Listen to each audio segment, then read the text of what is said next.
Witnesses are wondering why we're waiting. We're waiting to commit a camera, and I think we're out now. And the law clerk is on his way. The law clerk is on his way. So I'm going to move over. You're going to move over. Yeah, I'll have to sit beside you. We'll call the meeting to order, and the today's hearing is pursuant to Standing Order 108-2, study of Canada Revenue Agency's efforts to combat tax avoidance and evasion. And we have a number of individuals before us as witnesses. I'll introduce you all first, and then I have a statement to make. We have as individuals Arthur Cockfield, who is a professor, Faculty of Law, Queen's University. Andrew Leroux, professor, Faculty of Law, University of Laval. From the Canadians for Tax Fairness, Dennis Hallett, Executive Director. Scott Chamberlain, General Counsel, Association of Canadian Financial Officers. And with the CPA, or Chartered Professional Accountants of Canada, Joy Thomas, President and Chief Executive Officer. So welcome to the witnesses, and we'll get to your statements in a moment. And you may have been wondering why we started with an in-camera meeting. There is considerable controversy surrounding this hearing today, and so a lot of concerns raised about the possibility of either members' statements or questions or witnesses' testimony affecting court cases that are pending. And I think, as probably most everyone would know, there is the Sub Judice Convention, and I'll quote from that. During debate, restrictions are placed on the freedom of members of Parliament to make reference to matters awaiting judicial decisions in order to avoid possible prejudice to the participants in the courts. The self-restraint recognizes the courts, as opposed to the House, as the proper forum in which to decide individual cases. The Sub Judice Convention is first and foremost a voluntary exercise of restraint on the part of the House to protect an accused person or other party to a court action or judicial inquiry from any prejudicial effect of public discussion of the issue. Secondly, the Convention also exists, as Speaker Fraser noted, quote, to maintain a separation and mutual respect between legislative and judicial branches of government, end of quote. Thus, the constitutional independence of the judiciary is recognized. And I think all the witnesses here, at least, knows that there is 2 court cases on the go, pending, before the Tax Court of Canada with respect to whether the tax plan in issue complies with the Income Tax Act, and the second one before the Federal Court of Canada with respect to whether KPMG is required to disclose the names of its clients in connections with its tax plan. So the discussion we had in camera was to decide whether, given the risk of being prejudicial to a court case, whether we should remain in camera or go public. The committee decided that we would go in public, and I outlined that there is some risk there, but in order to hopefully prevent any prejudicial comments that might affect the court case, the chair will rule fairly strenuously that if I believe a witness or a member is moving in a direction that could have implications on the court case, rather than the generalities of combating tax avoidance and evasion, then I will ask their mic to be cut and go to the next question. So with those ground rules, keep that in mind. I would encourage people to not get into in their comments, either as a witness or as a member, Any comments that would put or would possibly make those that would be prejudicial to the court cases that are pending. So with that, we will start with witnesses. Mr. Cockfield. Bonjour, Monsieur le Président et Mesdames. Good morning, Mr. Chair, ladies, gentlemen. To appear before this committee, I've had the opportunity in the past, the privilege to appear on a number of occasions, so I thought I'd introduce myself to the committee members because only Monsieur Caron is retourné à ce comité. My education includes degrees from Western Ivy School of Business in Finance and Accounting, Queen's Law School, and a master's and doctorate from Stanford University, primarily focusing on international tax law. I'm the author or editor of 12 books and over 50 academic articles published in the world's leading tax journals. I've served as a legal consultant to the OECD, the Department of Justice, the Office of the Attorney General of Canada, Finance, the Office of the Privacy Commissioner of Canada as well.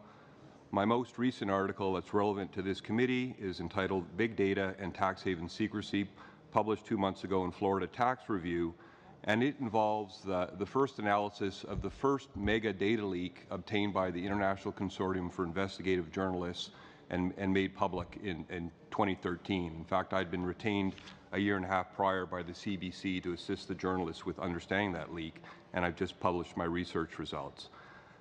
In my brief comments, I thought I'd start by striking a positive tone in that for the last 3 years, both beginning with the Harper administration and now with the Trudeau administration, we've actually seen some progress in this area. Some of the positive steps include the whistleblower laws, embedding tax lawyers at the CRA, bringing back the criminal investigation unit, that was critical, and the dedication of more resources to auditing. In terms of the road ahead, some of the recommendations that I would offer this committee would be ongoing commitment from the senior leadership at CRA to tackle the problem of offshore tax evasion. I think there's a problem with the coordination among the federal agencies, FINTRAC, CRA, and Justice, and so on, that could be improved. I think the incentives for the Crown prosecutors need to change. I'd like to see more penalties when warranted by the CRA for gatekeepers, accountants and lawyers that engage in reckless, negligent, or willful blind advice to their clients. In the past, I've recommended consolidated reporting for multinational corporations. We have something similar that's arisen country-by-country reporting.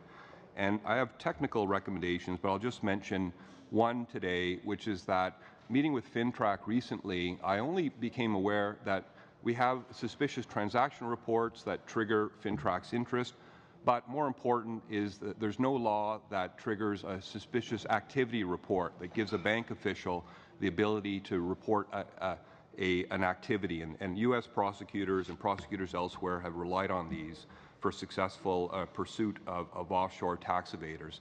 So those are my comments. Thank you. Thank you very much, Mr. Cockfield. Mr. Leroux. Good morning to you all. Bonjour, mon nom est André Laroux. Je suis professeur de droit fiscal. My name is André Leroux, and I'm the professor at the Faculty of Law of the University of Laval. I was dean of that faculty. My studies occurred at Sherbrooke. I have a BA in law, and I went to the Osgoode Law School for a master's and the Ivy Law School for a degree in American law. I accompanied Radio Canada to the Isle of Man for the investigation that was conducted last year. Tax law is complex, as you know. Here you have the Income Tax Act, which is different than what it used to be. Why is it so voluminous? It takes into account the complexity, which is now necessary because of tax specialists that keep finding ways of getting around measures which then require new measures to counter the measures implemented by tax specialists. 1985, the Stubart decision, Supreme Court of Canada. The CRA cannot attack attack a transaction only done for tax purposes when that transaction respects other directives under the law. 1988, the general rule for anti-avoidance was created. That's a general rule. It's an anti-avoidance rule taking into account the strategies that are currently implemented, and since we're here to talk about KPMG and the Isle of Man, the strategy implemented by KPMG does not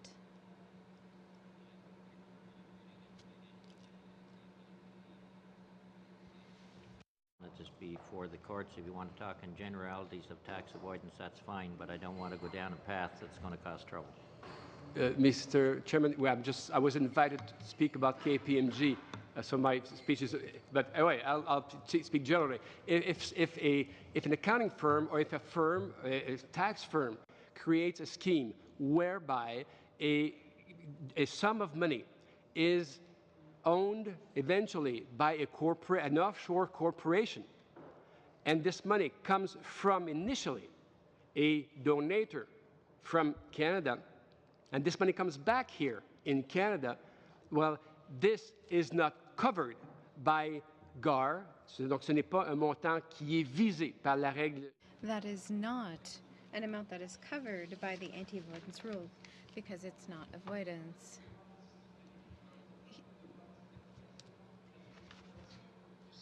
We cannot apply to Section 245. We're talking about evasion.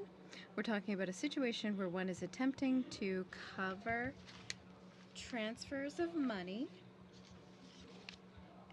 and marking them as donations, but they aren't donations. What is a donation? A donation is a sum of money that is granted without any expectations in return. As soon as one expects to have something in exchange for that money, when it is sent to one's family or to anyone else, that is a sum that is received that is actually not a donation. Tax strategies, in order to be valid, must respect the law. In the current case, the tax strategy did not respect the letter or the spirit of the law. I would invite the Minister of Revenue, in any circumstance where we deal with voluntary disclosure, I would invite the Minister to be very careful. Voluntary disclosure can occur in a situation that is regulated by administrative rules. I would invite the Minister of Revenue not to exert the discretion she has over monies coming from foreign sources. These are monies where, under circumstances, can be issued from fraud under the law. Therefore, administrative discretion should not be exercised. When it comes to cases that could be not dealt with when it comes to the Isle of Man, I would invite the Minister not to negotiate any agreements, to not make any arrangements to have those cases heard by a tribunal, because we want to get to the bottom of the story. When it comes to tax strategies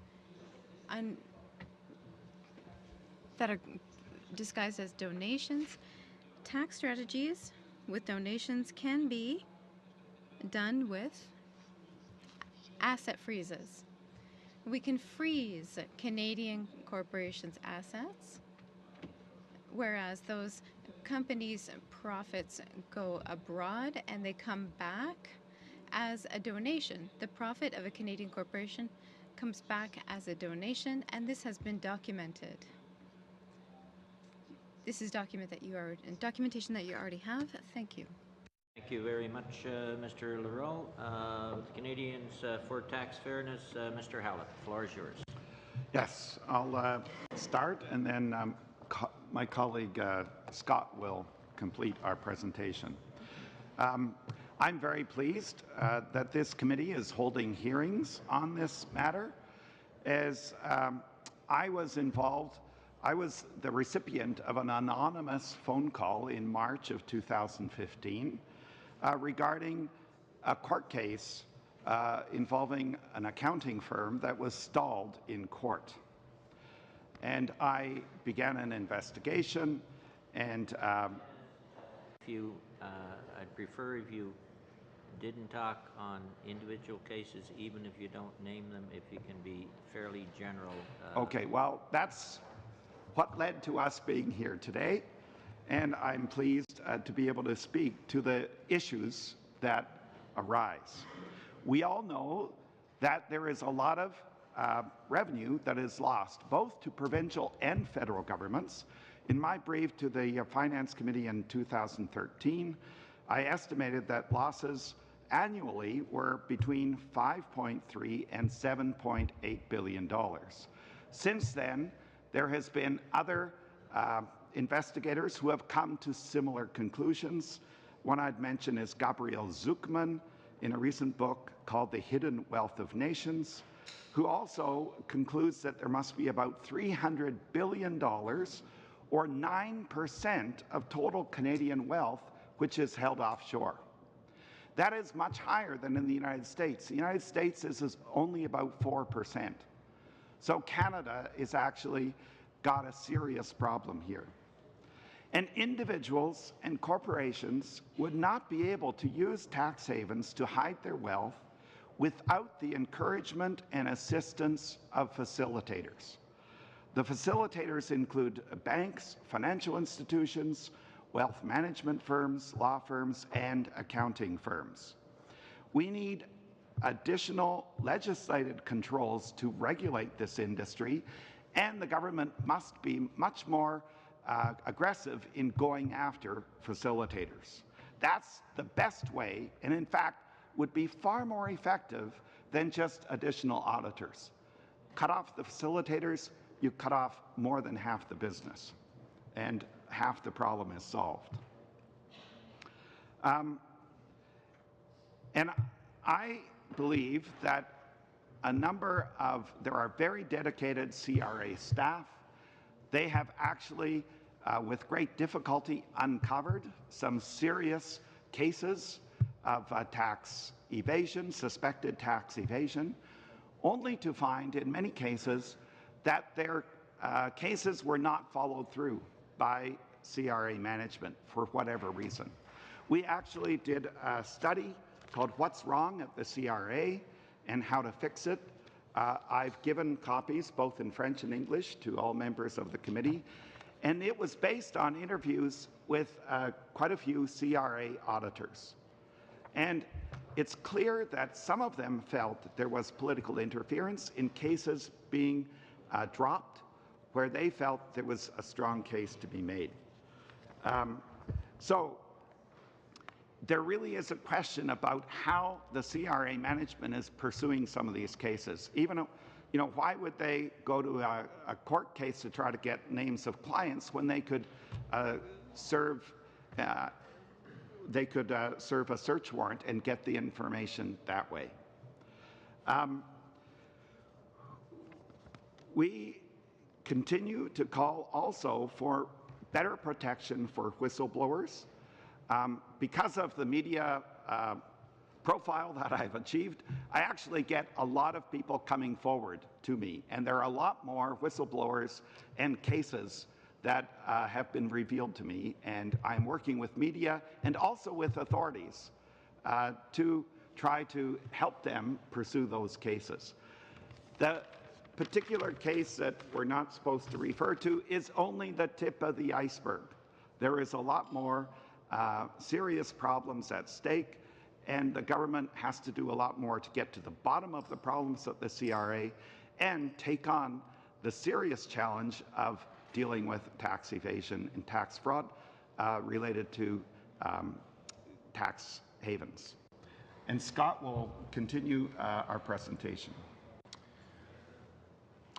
Thank you, Mr. Chair. Thank you, Dennis. Well, I'd like to draw your attention to what we view as a fundamental gap in the tax system that contributes to excessive tax avoidance in the industry and can be easily closed without the industry having to breach accountant-client privilege, a privilege, by the way, which is both a misdirection to this committee and also a fiction. We have examples both in Canada and in the United States, and we've provided a document which is a academic paper to the committee and attached to our, that details various examples of this, in particular some cases in the U.S. I would draw your attention to starting at page 19, where facilitators, as Dennis has described them, conceive of, develop, get legal opinions on, sell, market, promote, and profit from tax products that have not been vetted by the Canada Revenue Agency. Early on in my practice, I was a labor and employment lawyer, and I had the occasion to negotiate wrongful dismissal settlements. And in the late 1999, early 2000s, the questions of retirement allowance and deductibility came up frequently. And I had occasion, as a first-year lawyer, to write to the CRA for an interpretation of a tax structure that we were thinking of in order to minimize tax for our wrongful dismissal clients. This is a well-known, oft-used function of the CRA.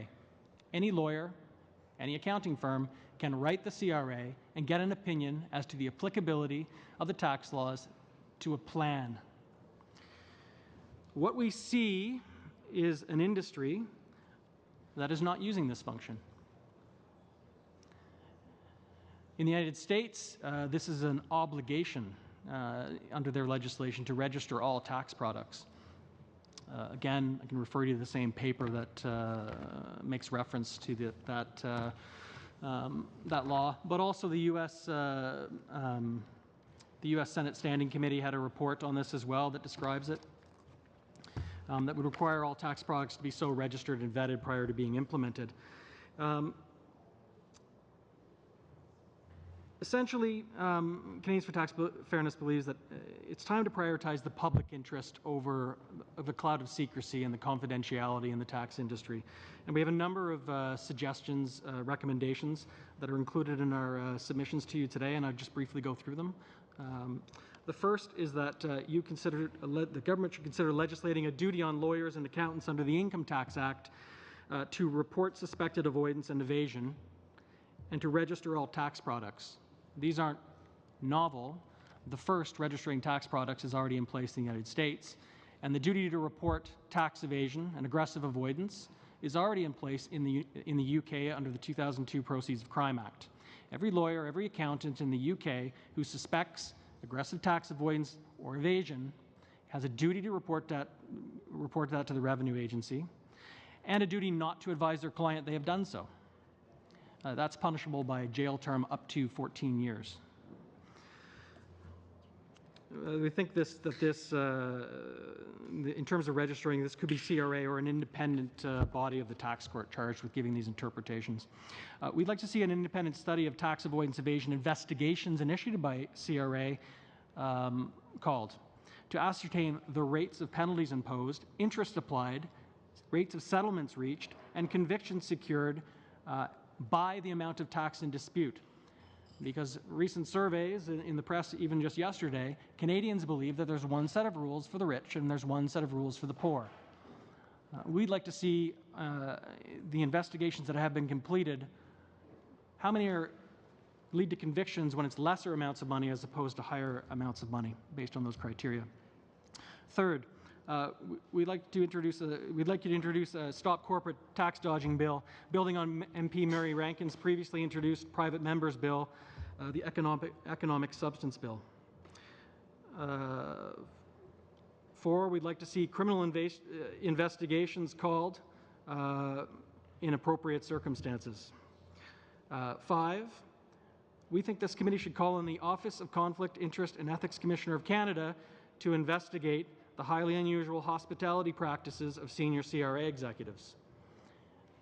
I'm a negotiator. I negotiate with Treasury Board officials. I negotiate contracts in my day job. And I can tell you that Treasury Board negotiators know not even to accept a cup of coffee from me. We may go out and meet and talk. They'll buy their coffee, I'll buy mine. You don't buy drinks for public servants. It's a very clear rule. Second to last, we'd like to see the government commence the long overdue legislative review of the Public Servants Disclosure Protection Act. This is the whistleblowing act that applies to the public sector, and it needs to apply to the public sector and private sector, as is the case in other Commonwealth countries like New Zealand. I'm on the Public Sector Disclosure Commissioner's Advisory Board, and this is 4 to 5 years overdue. Whistleblowers need greater protection, they need to be rewarded for doing the right thing, and they need to be encouraged to come forward. Finally, we encourage this committee to continue this hearing and to call a number of witnesses, including the U.S. whistleblower Michael Hammersley, and perhaps the professor who's the author of the article that we've shared with you today. Thank you for your time. Thank you very much, Mr. Chamberlain. Turning to Ms. Joy Thomas, President and CEO, CPA.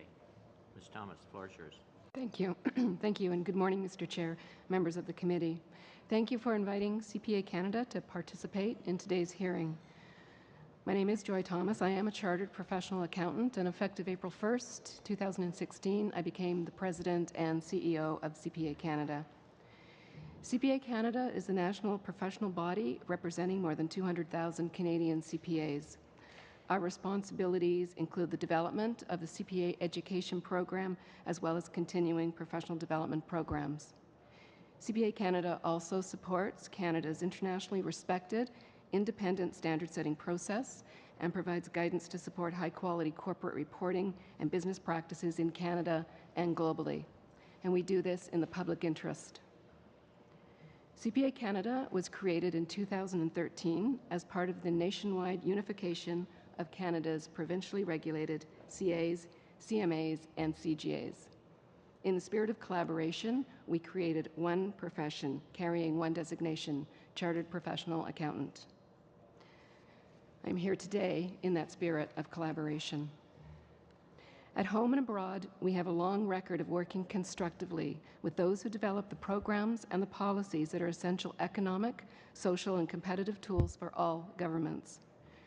This collaborative approach is strongly endorsed as a best practice by the OECD. This is particularly important when it comes to ensuring tax policy is aligned with the changing business environment.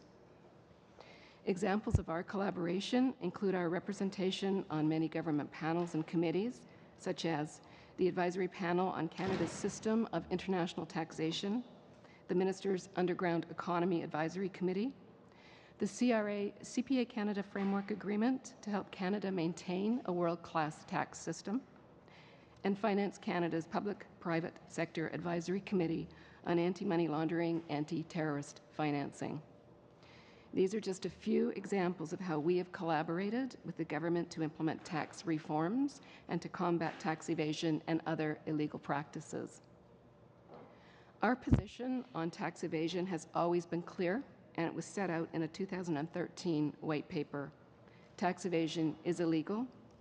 Avoiding tax by disregarding the law, by not reporting taxable income, and by hiding funds offshore is harmful to our economy, to our society, and to the rule of law.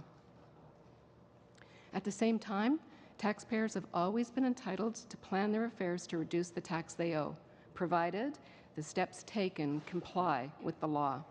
We all do this, even when we contribute to an RRSP, for example. Still, tax law remains very complex, so it should come as no surprise that there are times when the taxpayers and the CRA will disagree. Continuing in the spirit of collaboration, I'd like to briefly set out some suggestions to address these issues going forward.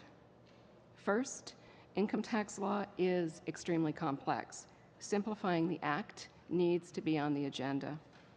Second, we, along with other national associations, academics, and think tanks, have called on an overall review of our tax system. Third, we continue to support investment in CRA's enforcement efforts as set out in Budget 2016. Fourth, it is important for us to have a good discussion about balancing CRA's need for objective information with the taxpayer's right to confidential advice in order to maintain a healthy self-assessment tax system. And finally, The government needs to consult widely with taxpayers and various stakeholders as it moves forward. CPAs work with millions of Canadians each year. Chartered professional accountants volunteer countless hours at tax clinics and financial literacy sessions in communities across Canada. And we hear directly from Canadians and gather feedback to support and inform our participation on committees such as this one. Canadians have the right to demand a fair and an equitable tax system, one that attracts both businesses and talent. And CPA Canada advocates for a tax system that reflects the best interests of all Canadians. We are pleased to engage with this committee and the government in a respectful discussion about tax policy, and we appreciate this opportunity to contribute to the ongoing discussion. Thank you very much. Thank you very much, Ms. Thomas. You certainly made one person smile on committee when you said overall review of the tax system. That'd be Mr. McKinnon, and he's first up. Mr. McKinnon. Merci, Monsieur le Président. Donc, ça ne surprendra personne. Thank you, Mr. Chair. It will surprise no one that I would like to start with this issue. Thank you to everyone for your presentations. They contain nuance and information. I think that the committee is being served well by your testimony today. I would ask Professor Laroux, as well as Ms. Thomas. Comments about the complexity of the tax code as it has evolved over the years and how that has contributed to tax avoidance, tax evasion. And more generally, if you were to give guidance to this committee on conducting a review of such a thing, where would you begin? Les dispositions de la loi, effectivement, comme The provisions of the law are more and more complex.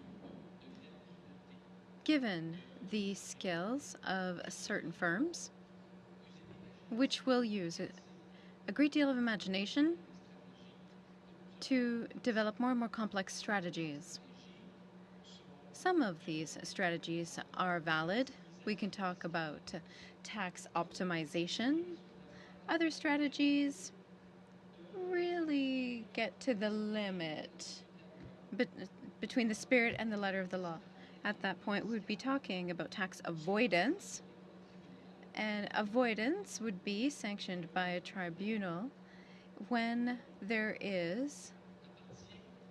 would be criticized by a tribunal if the law has been broken.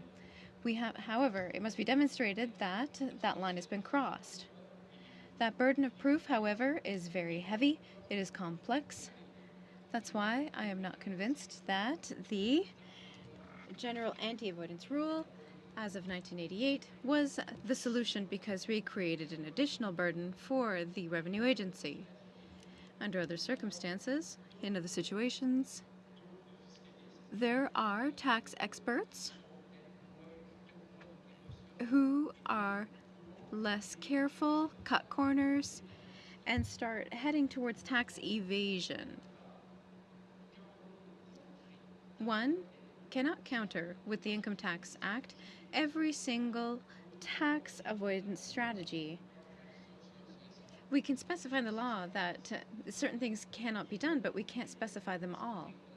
There are penalties included in the law for tax evasion, but the only tool, given the complexity of the law and the complexity of tracking down tax avoidance done on a large scale, the only tool to deal with tax evasion is to increase penalties for people who create these tools.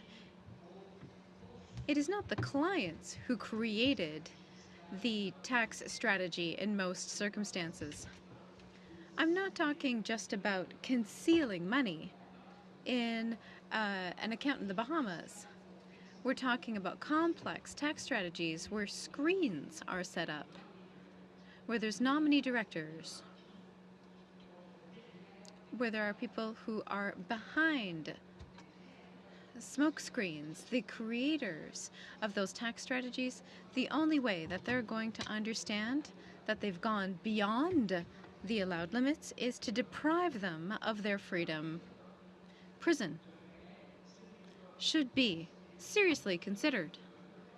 The CRA has responsibilities in that regard in order to prosecute, as far as the law permits, people, entities, in general the entity, not only people who signed a document, but those who are responsible for that entity, who are accountable for the measures taken by the firm. They must face justice. Monetary penalties are not serious enough for firms. Even if it's millions of dollars, it's never enough. Only depriving them of their freedom will be an appropriate sanction in many circumstances. Mr. McKinnon, we like to try and keep the answers relatively to the same time as the questions. So, Mr. McKinnon, your next question, or do you want to go to Ms. Thomas? Well, I will come. I do have one further question, so if I could ask Ms. Thomas to keep her. I'm sure we'll be able to come back to this theme and other questions, but relatively succinct. And I have one other quick question, Mr. Chair. Go ahead, Ms. Thomas. Okay, thank you. There's no question that the tax system is very complex in this country, and that's not unusual to other countries as well. It has become very complex, and one of the reasons is that it is such an important mechanism, such an important policy lever for stimulating the economy and the overall prosperity for Canadians. So over the years, it has become very, very, very complex. However, there has not been a full review of the income tax system in this country since 1966 with the Royal Commission on Taxation, and CPA Canada has long called for a review top to bottom of the income tax system. I mean, in addition to some of the other reviews that are going on. The reason that we call for a complete review of the Canadian income tax system is to reduce that complexity, to help make it more competitive, to help make it more efficient and effective and fair for Canadian taxpayers. Thank you very much. Fairly quick. Yes, Mr. Howlett, I'll get right to the point. You alleged political interference in the Canada Revenue Agency. That's a pretty serious charge. How do you substantiate that? Well, we talked to quite a few auditors who in some cases were not sure how high up the orders came, but they suspected that some of the cases they were investigating were involving well-connected companies or individuals, and they felt there was a very strong case, and for some reason they were told to stop the investigation. So they were very serious. Our advice was that one of the best ways to get to the bottom of this would be to encourage CRA staff to go to the Public Service Integrity Commissioner, who has the authority to investigate and demand he could find out exactly where this came from. And we would encourage the new minister to encourage CRA staff, if they have concerns related to that, to use the independent office, so it would be free from current political interference of a new government, and that would be the best way to get to the bottom of this. We don't have evidence sufficient we did not go publicly in the media about this because we felt it needed to be investigated, and we've encouraged CRA staff that we spoke to take advantage of that independent officer of Parliament. We'll have to cut you there. Mr. McColman, 7 minutes, please. Thank you, Chair, and to the witnesses. Mr. Howlett, you've just went public with this accusation, and I'm curious as to, does it apply to a specific period of time of a specific government, or is just a general comment of how the tax department works in terms of what your accusation is regarding the connectedness of the political to the actual carrying out? Well, our What's Wrong at the CRA study was conducted during the spring and summer of 2015. It was based on interviews with 20-some CRA auditors, and they were referring to cases that in some cases went back several years, so it would have covered a period of time. We very carefully did not, deliberately did not ask or refuse to be informed of the names of any individual or corporation involved, because that would have contravened the law, and we were very careful not to go there. So Thank you. I Thank do you. not know. That's enough. I That's do enough not know the That's details. enough information, sir. I've got limited amounts of time, and I've got a lot of other questions. I wasn't asking for in-depth. Mr. Cockfield, you mentioned at the outset of your comments about the positive steps that have been taken both in previous government and this government, and throughout your comments you mentioned problems with the coordination between ministries, perhaps, or agencies within government. Can you expand from your analysis where the most egregious disconnects happen? Well, yeah, I began with a very positive note, but in my writings I've been quite critical of the CRA, at least in the last, say, the last 20 years, ramping up to 2013.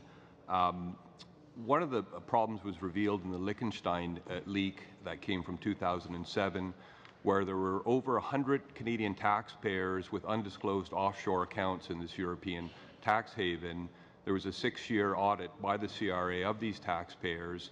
At the end of the day, only 2 taxpayers were referred to prosecution by the Crown, and the Crown decided not to prosecute anybody, the Department of Justice. And so here we have an obvious disconnect between the auditors, the investigators of a potential crime or an alleged offshore tax evasion crime, and the folks at Justice that need to prosecute them. So embedding the tax lawyers at an earlier stage in the investigation, I think, helps to work against that disconnect.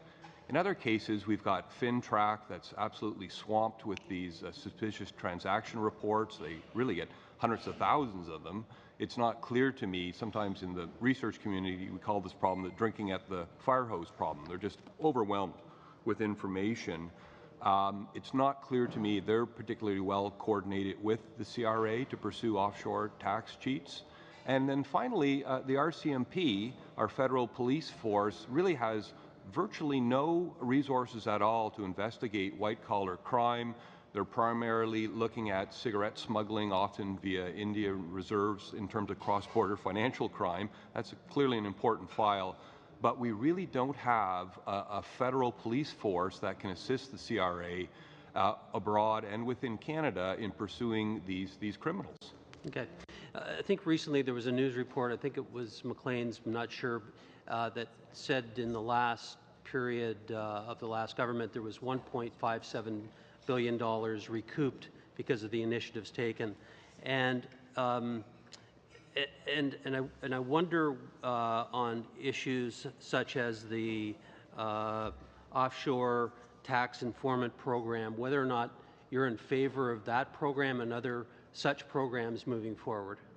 Absolutely. I think that was a very positive legislative change. I think it was Budget 2013 when that came about. Just think of the famous UBS Geneva case, which there was a U.S. Senate investigation that revealed Canadians had stored in this one bank $5 billion offshore. We've never seen a penny of that, nor have we seen disclosure of the clients who had these undisclosed offshore accounts. In any event, the reason the Americans were successful is because one banker was paid to report $100 million by the IRS to assist with the investigation, and that led to billions of dollars of deferred prosecution fines by the U.S. Department of Justice. It's just one example of how successful the whistleblower program can be. I think there's some evidence already in Canada, despite the fact that it's so new. It's helpful. Good. there's been a common thread across the discussion today on a couple of fronts. One, whistleblowers. We just covered that off with you, Mr. Caulfield. Mr. Leroux, you mentioned stiffer penalties. What would you think is appropriate from your area of expertise that those penalties should look like? Obviously, jail time, but can you elaborate further? What kind of measures against the so-called facilitators, as was mentioned in the comments, the presentations here, what would those stiffer penalties look like? Well, we've seen that in 2005 there was $400 and some million US against KPMG. Okay, other penalties as well. After that, again, for, other accounting firms, and this has not been a deterrent. There's so much money going on here that the only way I think that tax evaders will understand that tax evasion is stealing money, that stealing money, when you go rob a bank, you just cover your face. When you rob your neighbors, when you rob your family through the tax system, and you hide behind a tax haven, you hide behind a corporate shield, then you're just hiding just the same as when you rob a bank. And the only way you understand that you're cheating the system is by having your freedom taken away from you. So this is the only measure to me that will work. And not only should those who signed legal opinions and accounting opinions should be covered by these jail terms, but also the high members of these firms, because they're responsible for what the firm is doing. But one other aspect also that I think should be mentioned is that the voluntary disclosure system, it is way too easy, way too simple to say, well, I'll hide for a while, and then I'll come back in the system whenever I feel that it's time to come clean. There are no penalties associated with that.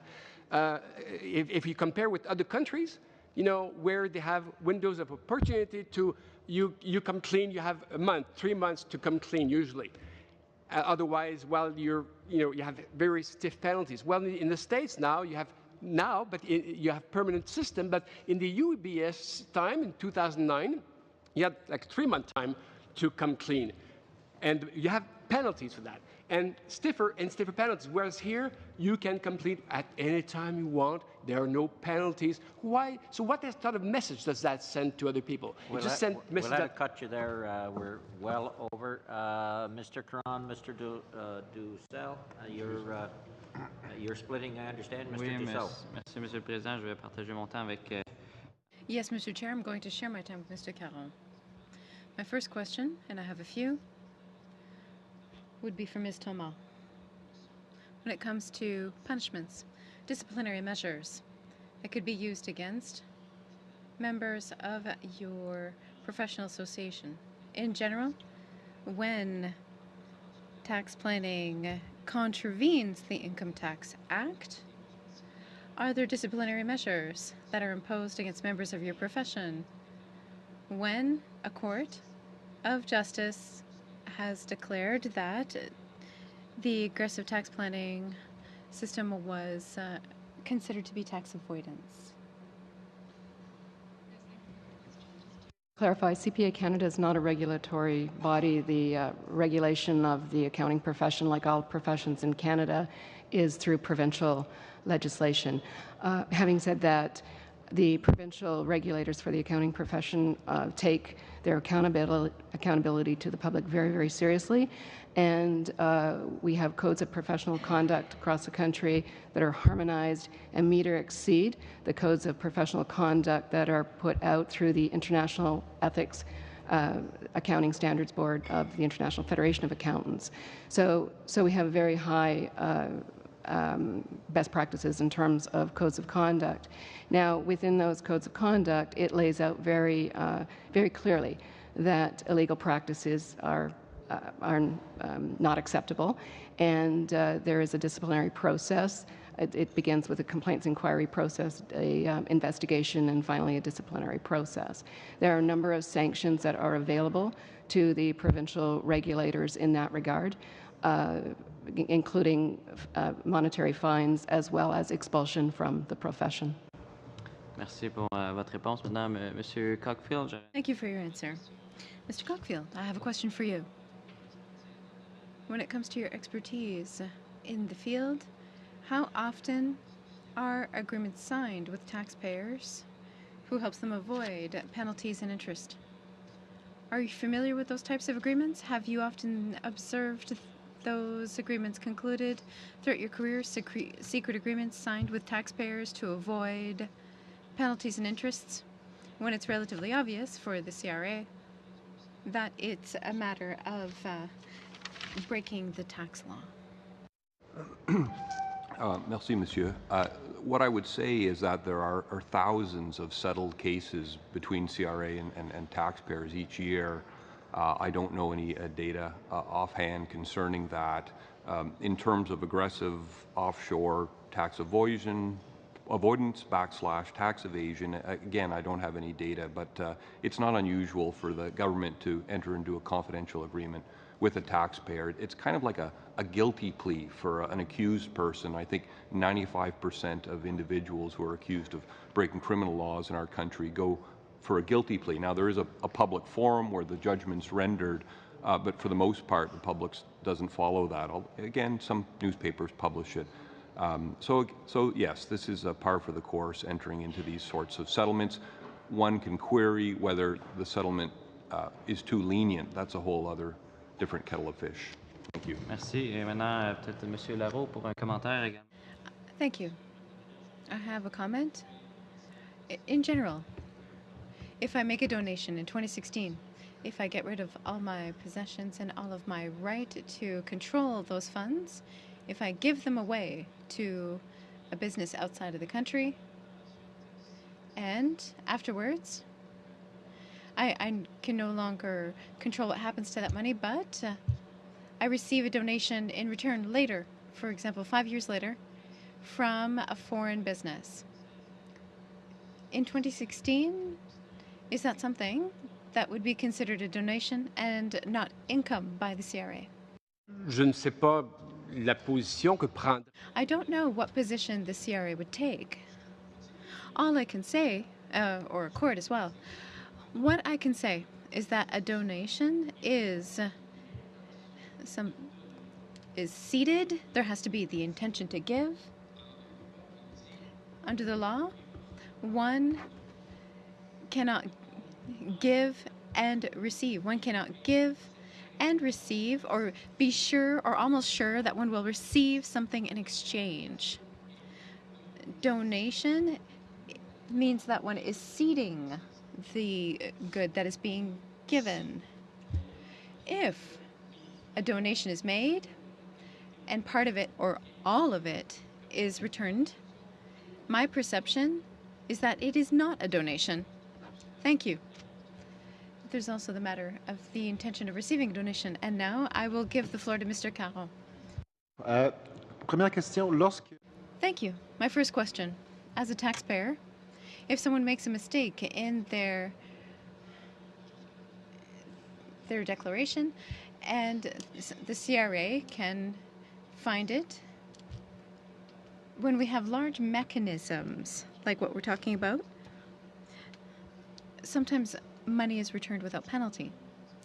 Where is the limit set? Why do citizens have to pay penalties, but those who have invested outside of the country, how can they get their money back without paying any penalties? And only after they've been caught, or they are likely to be caught, why do they pay the tax they owe only then? In the United States, I think they found an interesting system, the streamlined system, when the amounts are not high and there is good faith on behalf of the taxpayer, where it's not a repetitive situation and the amounts are very low. For American citizens who are not residents, they can pay very low penalties. And why is that? because this is a framework that's not criminal or quasi-criminal. This is a person who may not know the law very well, who didn't know how to follow the law correctly, and it's a low amount. However, in every case where the sums are coming from an offshore account, where there are large amounts, where they have been hidden, that's not targeted by streamlining, and the penalties are high.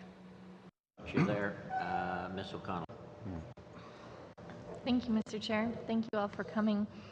I want to, my first question, I want to get back to the question of ethics. It's my understanding that tax professionals, accountants, etc., do have professional conduct for CPA professionals, and in that includes, in terms of, I'll just read a little bit of it, that they should at all times act in a manner which will maintain the good reputation of the profession and its ability to serve the public interest. So I guess my question is perhaps to Ms. Thomas, and then if I have time we can hear from others, but in what scenario would tax avoidance schemes, even if not in advance determined to be illegal, act in the good of the public interest?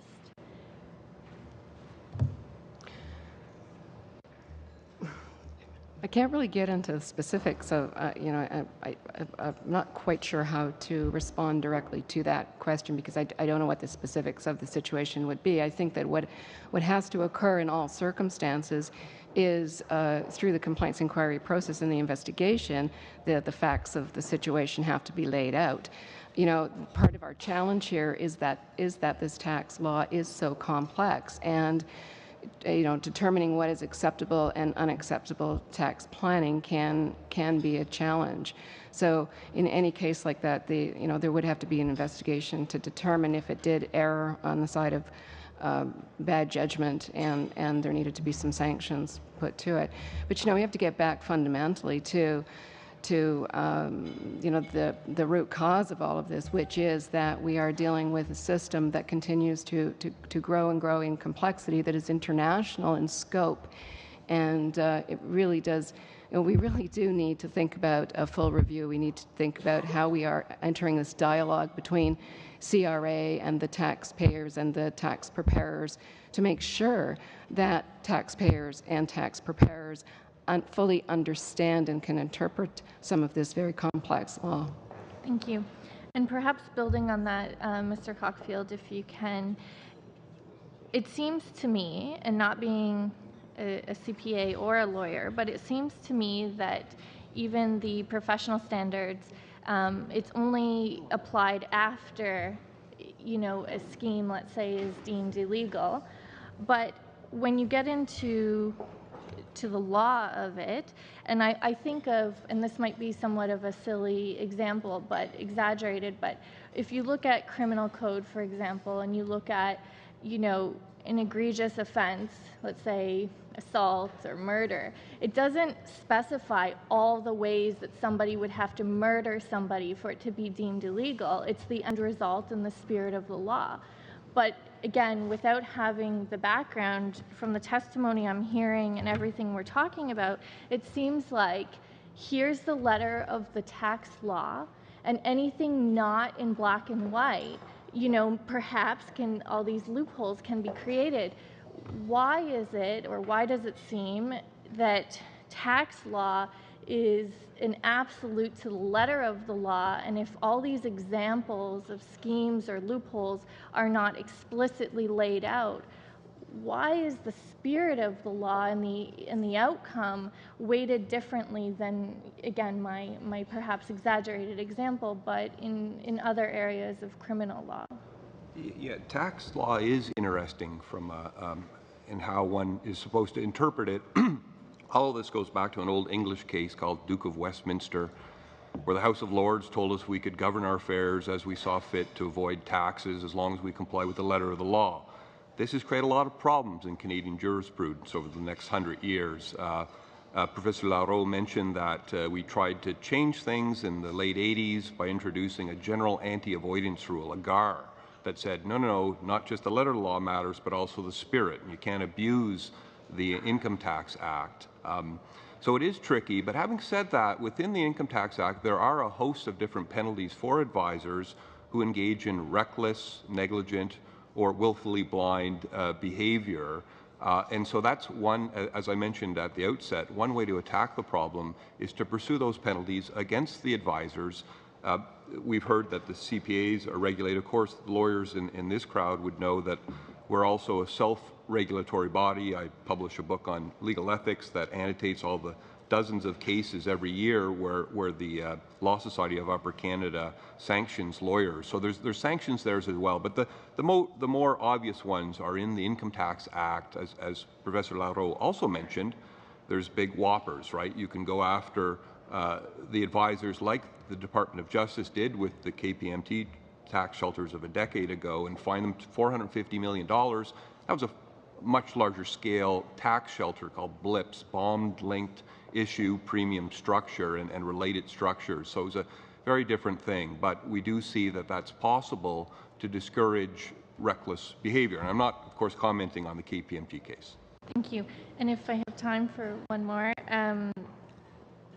Mr. Chamberlain, you mentioned about tax products in the U.S. having to be vetted and registered. I guess my question in that is, does that also then come with somewhat of an audit and access to, in that case, I guess the IRS, in the sense that it's one thing to vet and register, but someone has to also regulate and audit in the fact that whatever has been registered is actually what is being offered and not just some version of it, which would, I would assume, provide some access. In this case, if it was CRA auditing that, was there legislation created to ensure that random audits, to ensure that what is being offered is actually the item that was vetted? Thank you. I don't know the precise answer to your question. I can undertake to look into it. In fact, it was difficult to research where that regulatory obligation came from because I just recently discovered it. All I can do is refer you to a document that was provided or that will be provided electronically, which is the U.S. Tax Shelter Industry, the Role of Accountants, Lawyers, and Financial Professionals. This was the Senate Committee in 2003 in the United States.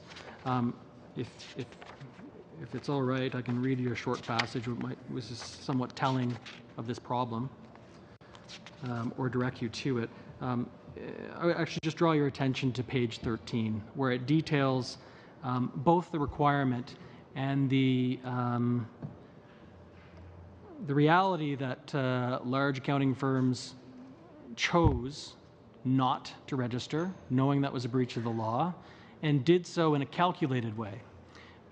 Evidence given to the Senate United States was that they calculated the profits and the tax that would be saved versus the lack of enforcement for this registration. Much like the Ford Pinto was a calculation, and it cost us less to fix the Pinto than to pay off the people who are going to be killed. It's not exactly the same, but it's a cold calculation that was done.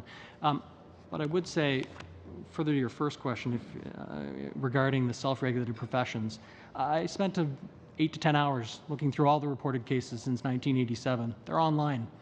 So almost 30 years of cases. I looked through the unlawful conduct provision. I looked for the reputation of the profession. There wasn't one case about tax evasion internationally. There were fraud cases that were domestic. There was not one case about that. Thank you, Mr. Chamberlain. We're well over time. Mr. Leipert. I guess I'll start with Ms. Thomas.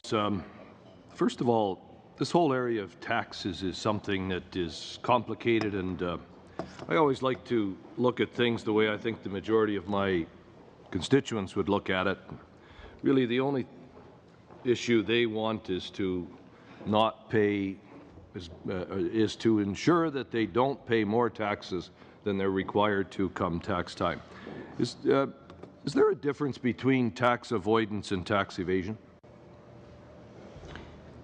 Thank you. Yes, there is a difference. Tax evasion, we all know it's unlawful and it's unethical, and it's very harmful to our economy. The tax avoidance is a term used effectively to define tax planning. And we all, as Canadian taxpayers, have the right to organize our tax affairs in a manner to pay the least amount of tax that we are legally obligated to pay through law. So that is the fundamental difference. I think where it does get confusing, though, is the area of aggressive tax avoidance. And already others here have mentioned that aggressive tax avoidance is really where you get into not planning your tax affairs in the spirit and the intent of the legislation of the tax policy. But just plain tax avoidance is not illegal, as was just mentioned by the questioner a few minutes ago. The statement was clear that tax avoidance was illegal by the member across the way. Is that? Tax avoidance is a term used for tax planning. Right. It is not illegal. So part of this issue is, I read it, and the way my constituents look at it is they hear things like tax avoidance, tax evasion, and it frankly makes them angry. And it makes them angry because there's a lot of terms just thrown around out there that are probably inappropriate. And I heard one just a few minutes ago that said there was political interference at the CRA, Mr. Howlett. Your answer to my colleague left a lot to be desired. I'm political. I'm elected. I'm considered to be a politician. And when you throw something out there that there's political interference, quite frankly, I think you owe it to the Canadian public to be more specific than what you answered in this hearing. So I'm going to give you another opportunity to be more specific, because if you can't be, I would suggest that maybe you take back that comment about political interference at the CRA. As I said before, I deliberately made sure that I did not know the particulars of the cases that were mentioned by CRA auditors. We, in fact, I did not interview them myself. We hired a journalist to do the interviews and to keep the names of the CRA auditors from us. So I don't even know the particular CRA people who said this. What I do know is that there was a pattern. There was more than one. There were a number of CRA auditors interviewed who had serious complaints about and suspected political interference. And it is evidence sufficient to warrant further investigation. And that is what is in the recommendations in the report, is that the government should encourage CRA staff to take advantage of the Public Service Integrity Commissioner's offices to try to get to the bottom of this issue. So I know it's a very serious matter, and that's why I think it needs to be brought to the government's attention so that they could determine whether there is in fact something there or not. All I know is that there were enough cases that were brought forward to our attention that we felt something needs to be done about this. And I have met with the Minister's office to talk about this issue and have recommended that they encourage CRA staff to come forward to the Public Integrity Commission. So, Mr. Cockfield, maybe if I can conclude with this comment. So, we've had a couple of instances just here this morning where you've got tax avoidance being deemed to be illegal. You've got allegations of political interference that has great difficulty being substantiated. We've got, if my numbers are correct, hundreds, if not thousands, of informants about illegal tax schemes, and yet the Crown, if I'm correct, has not been successful in any of the cases. So is there a theme here that there's a lot that's thrown out in the way of allegations, but very little that can be substantiated? Yeah, and to return quickly to your earlier comment, so when I teach tax law, I tell my students, if you have an RRSP, you're engaged in tax avoidance, right? A registered retirement savings plan, like many of your constituents, presumably. So that's legal. But your constituents are right to be confused. I've been studying this, my entire professional career, and I'm still confused. At some point, the tax planning becomes so egregious, so aggressive, that one needs to take steps to curtail it, to potentially punish at least sanction the advisors as well as the taxpayers that take it up. And it is confusing. It's not an easy area, and I think that's why the Crown may be reluctant. But, as I mentioned, they've got to go after these bad apples for precedential value at a minimum. They have to go after them, prosecute them, and get successful convictions. That's something we have a terrible record at in our country. Thank you both. Mr. Ouellette. The floor is yours. Thank you very much, Chair. Mr. Cockfield, I'd love to just ask you a few questions. You wrote this interesting article, big data and tax haven secrecy, and there's a lot of information in it. And also a lot of, I guess you had the opportunity of looking at the International Consortium of Investigative Journalists, the Panama Papers, I suspect, the leaks, and trying to understand that in a greater detail. And you write that the ICIG leaks provided evidence of capital flight from non- or quasi-democratic countries to wealthier democracies like the U.S. and other OECD nations. And apparently there's a small portion of elites in countries such as China that use tax haven intermediaries as conduits to invest their monies. I was wondering if you could elaborate a bit more on that. Sure, and thank you. It's a very boring academic article, but thank you for bringing attention to it. I don't think it's boring at all, actually. I think it's there is an estimated between $10 and $35 trillion hidden offshore in tax havens. And it is, when you look at the empirical research by economists in this area, we see money moving all around the world. It typically comes from middle-income developing countries that are quasi-democratic or outright tyrant countries, and it ends up in places like Canada, frankly in Vancouver condominiums. And this has been well covered by the media and increasingly by the academic community. So in a strange way, the point I make in the paper, and this is really not particularly original, we benefit from this strange system of trillions of dollars. $1 trillion has left China alone in the last year, according to the New York Times.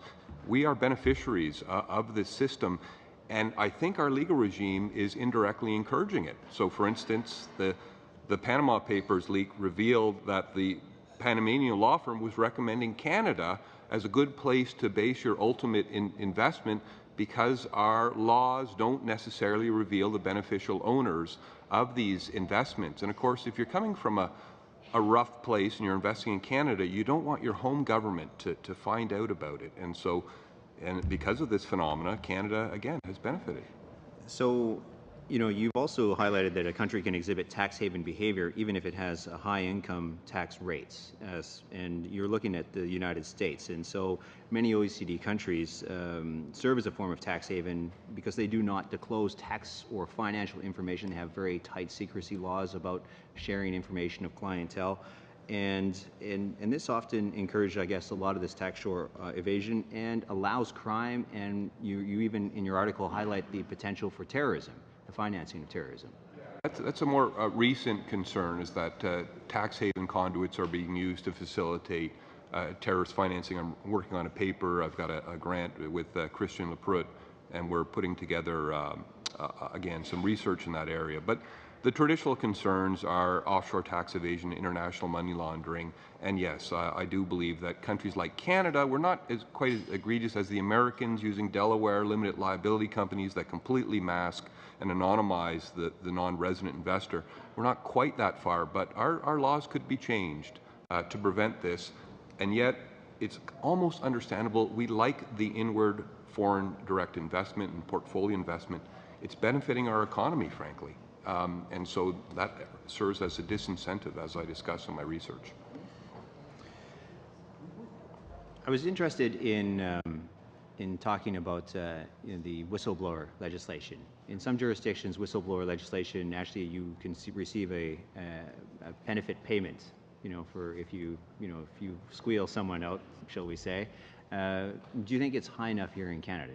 do you think it should be around 50%? Do you think that would allow some accountants to say, look, there's my client, he's clearly conducting illegal activity, it's worth, $2 million, $3 million. If I got 50% of that, maybe I'd be more inclined to, react to my code of professional conduct and fulfill my obligations to my professional order and actually say what's going on and talk to the CRA and give more information.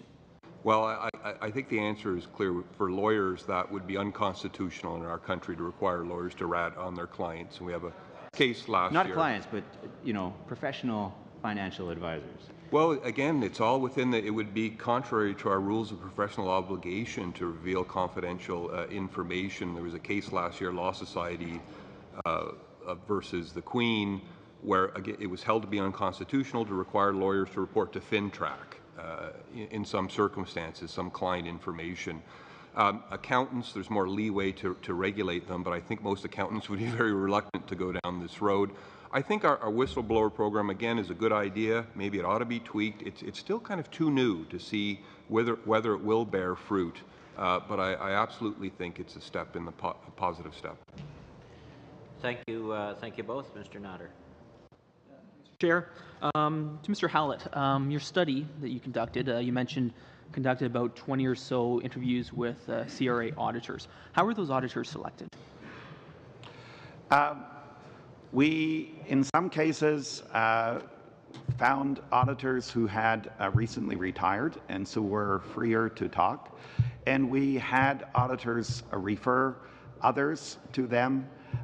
We also had the cooperation of the public PIPSC, the Professional Institute of the Public Service, which represents auditors in the CRA. And some of their members were informed that we were doing this study, and so some auditors came forward to contact us to participate in the study. So we described the process in our study, how that was happened. We are not claiming this is a scientific poll. It tended to bring forward those who had concerns or issues, although there were a number that also were quite positive about what the CRA is doing. So there is a range of views represented, but we're not claiming that it's necessarily a scientific study. But the reason for it is that I was getting calls, because I've been in the media, and various CRA auditors and so on were coming forward to me, and I thought, okay, there's enough of this happening that we better take a look at this. And that's why we had an independent journalist conduct the interviews for us, and we didn't even know who the names of all the people were that were interviewed. Okay, but a couple points there. So there was a degree of self-selection then in terms of the interview process. Yes. Was there a peer review process of the findings? No, there was no peer review process. It's not an academic study. And so it was shared with government, with the new minister has a copy of this. And so we did make these recommendations and the findings available to the government because we felt it warranted further investigation. We weren't claiming that this is the end of the story, but there's sufficient issues of concern here that should be investigated further. That was our conclusion. Okay, so I'm led to believe then there was no, I'm from the academic community, I'm from academia. We were required to have, non-medical research ethics approval before conducting a study with, human subjects, doing interviews. Am I right to assume there was no such approval for the subject leading into this? No, it's not an academic study. Okay, so that leads me to believe then that your allegation of political interference may be tough to substantiate based on the fact that this was a study taken with a degree of self-selection, no outside ethics approval, no peer review process. How are we led to believe and substantiate these allegations when we don't have this framework in place that a normal academic study for those, our academic colleagues here would normally have to undertake when conducting and making such serious allegations. How are we supposed to take that seriously when some of these mechanisms aren't in place to clarify that? We were not reaching a conclusion about those issues. We were simply saying there was sufficient cases brought forward to our attention that we felt warranted further investigation. And we have encouraged some of the CRA auditors to take their case to the Public Service Integrity Commissioner. We felt that was the best way forward. But it points to a problem here. One, many CRA staff were fearful of complaining to their superiors, were concerned about the atmosphere in the CRA, and secondly, our whistleblower laws, while they've made a step forward in terms of the Public Integrity Commissioner, are still not adequate in our view, and that's why we're calling for a long overdue review of the Public Service Integrity Commissioner and that law. We think it should be strengthened. There are not the same level of protection in the Canadian regime as is available in the United States, for example, or in New Zealand or other countries. So there's a lot of ways in which it could be improved. And there are some whistleblowers who have blown the whistle on Canadian mining companies' practices in Africa, for example. There is no protection for them available, and very few come forward because they are threatened with being fired, reputational risk, not being able to find a job again, and that needs to be corrected. Thank you. Thank you both. Mr. Greywald, 5 minutes. Thank you to all the witnesses for coming today. At its core, it's about tax fairness, making sure that all Canadians, corporations included, pay their fair share, make sure that they don't push the line between avoidance and evasion. As a former corporate lawyer, this was obviously an ongoing discussion on any merger and acquisition deal. You had to make sure that there was a tax plan in place. That was more tax avoidance rather than tax evasion. My questions to Mr. Cockfield, it goes to the core of, you have come out pretty aggressive against the CRA. Now, I'm not going to disagree with you on the fact that they don't do a good job on prosecuting Canadians who try to evade tax internationally. Specifically, in your experience, this wealth of experience that you have on international tax, what jurisdiction gets it right? What country would you say that Canada or the CRA could model itself after? Yeah, thank you, sir. A very good point. I didn't say this, but this is a very tricky matter to go after to these folks. Most countries do a lousy job. The best case scenario, I sometimes say the Americans get the tip of the iceberg, but at least they're getting the tip. So the U.S. has a very aggressive reputation and, 500 international auditors and so on that travel around the world. And so the Americans are often touted as one example. The Germans are another good example. Prior to the Panama leaks, I think they had 300 auditors breaking down doors and looking through tax records and so on.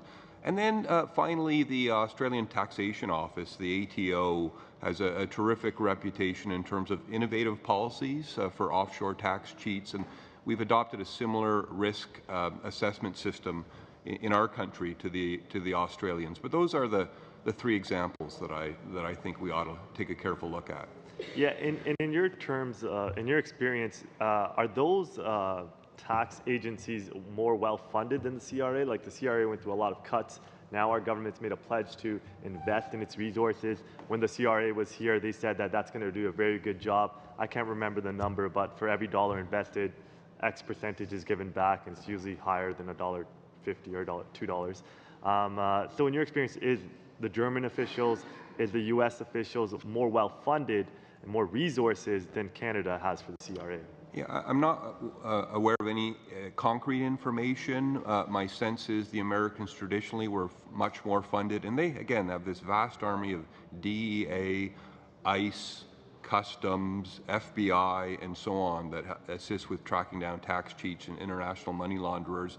But the Americans have just slashed their budget and have fired a whole bunch of international auditors for political reasons in the last couple of years, and so there's a lot of discussion that that's highly problematic. I think the Germans, too, have devoted more resources to the problem. So, as I mentioned at the outset, it is a welcome change to see these additional resources to help the CRA. I think that'll help a lot. So in my constituency, I usually get the small business owner or the single parent that comes into our office and is being audited by the CRA, and the CRA is sending them letters, is giving them phone calls, and you know, they're reading the news, they're well informed, and they're very upset, to say the least, at the fact that wealthy Canadians are getting away without paying their fair share, and the CRA is overly aggressive, in my humble opinion, on the average Canadian who's just trying to put food on the table and clothes on their kids' backs. Mr. Ouellette, is it? You made a pretty substantiated comment that political interference is I would actually say, in terms of what I heard today, is that it happens more often than not at the CRA. And specifically, you mentioned that political interference has led to cases being dropped or not prosecuted. And then when other members of the Honourable Committee here asked you to substantiate that claim, in my humble opinion, sir, and with no disrespect, the comments back did not lead to that degree of making a claim in that regard, to say that political interference is happening at the CRA, but I cannot prove it. I can't point to one factual element to say that, or to one auditor or somebody in the CRA that can give a concrete example. I mean, I worked on Bay Street. Rumor mills swirl like anything. I mean, in Ottawa, we're probably even worse for it in the bubble. But I take that claim very serious. I think my constituency, I think Canadians across the board would take something like political interference in their tax agency extremely serious. So I urge you, if there is concrete information there, to please come forward to it, to the committee, to ensure that we do our job as elected officials to correct that problem, because I think it's a very serious allegation you just made. Mr. Hallett, and we'll ask you to keep the answer fairly tight. We'll run out of time. We have given more details to the minister's staff, and it's not just political interference that is the issue here. We have ended up with a tax system that treats ordinary taxpayers in one way and rich taxpayers in another. We end up with a completely unfair system when some people can afford tax planning assistance and expensive tax lawyers and accountants, and others can't. And where the CRA has been going after the low-hanging fruit, throwing the book at people in some cases where they've just simply made a mistake, and systematically going after most of the major tax evaders, and I'll use the word evaders, by letting them do voluntary disclosures with no penalties, in some cases not even any interest. That ends up as an unfair system. And there are serious problems at the Canada Revenue Agency. This new government has begun to address some of the problems, but I would suggest there's still other problems that you need to get to the bottom of. And we would be happy to cooperate and assist and help the government to do so. But there is a serious problem here that needs fixing. We'll have to and that's why there. our Hallett. report really puts the emphasis on fixing it and not just on the problems. Okay, thank you, Mr. Hallett. Mr. Caron, we'll hold you to 3 minutes. Yep, thank you very much. Monsieur Leroux, Mr. Cofield, I'll ask my question in English this time. There's such a thing as privilege between attorney and client. There's such a thing as privilege between a doctor and a patient. There's such a thing as privilege between, say, a clerk from the clergy and faithful. Is there such a thing as privilege between a tax accountant or a tax lawyer and a client? And regardless of the answer, should there be? the income tax covers privilege between client and lawyers and notaries. Accountants are not covered here in the income tax. Supreme Court last week rendered a judgment regarding notaries with respect to their accounting files, accounting documents comptables. And the Supreme Court said these, even though the Income Tax Act says they're not privileged, Supreme Court said yes, they are privileged. The Income Tax Act is unconstitutional in that respect. So they are privileged with respect to notaries and lawyers, not with respect to accountants in the Income Tax Act. I'm not talking about the accountants with respect to their profession, but I'm talking about the Income Tax Act. Mr. Cofield? The only thing I would add is it gets even more complicated when you have a firm like KPMG with an affiliate law firm. So generally speaking, accountants don't enjoy this privilege, but often their opinions and their plans are attached to what lawyers say, and then things get highly problematic because privilege does cover the lawyers, so our lawyers' opinions shielding the work by accountants is an issue. Madam Thomas? You know, Canadian taxpayers all have the right to confidential tax advice. And in Canada, lawyers are able to provide confidential tax advice to their clients, and accountants are not. The reason that taxpayers are allowed to have and given the right to have confidential tax advice is it's just good policy. It's what opens up a very frank and open and transparent dialogue that enables the taxpayer to lay out their full tax situation so that they can be appropriately counseled. Now, I don't disagree with this, and I agree with you in most general case, but it also removes the transparency when there is something that's actually quite questionable taking place. Monsieur Larreau a mentionné le cas, par exemple, Mr. Larreau mentioned the case of a donation that was made, but which was not really a donation anymore because something came back. And we can't do our work, and we can't actually get to the bottom of things regarding situations like these because there is such secrecy. So how do we get around this? How do we ensure privacy? And how do we prevent that privacy becoming a hurdle to actually discourage what could be illegal or immoral behavior? it's a great question, and you know, we've been on record for about 10 years of looking for the ability for our clients to access confidential tax advice from taxpayers or from tax preparers. And we also, though, in asking for that, have always said that we need to have a full dialogue, though, on where the line is and what type of what should not fall under confidentiality because of those particular reasons. I think that we really do need to have a very full dialogue about that. We need to get it right between the government and CRA's ability to seek compliance of law and the taxpayer's right to confidential advice. Thank you. I'm sorry, you're well over, Guy. You had one single question, Mr. Champagne. We'll cut it at that. I'm sorry, Merci, Monsieur le Président. Je voudrais remercier Monsieur Larreau. Thank you, Mr. Chair. Thank you, Mr. Lavoie and Mr. Cockfield, for sharing your expertise with us. From your testimony, two things come out.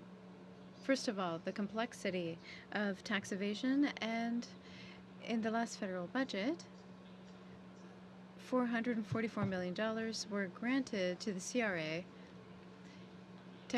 to give the CRA technology and the means to tackle tax evasion. But we've also emphasized international cooperation, and this is where I'd like to hear from you.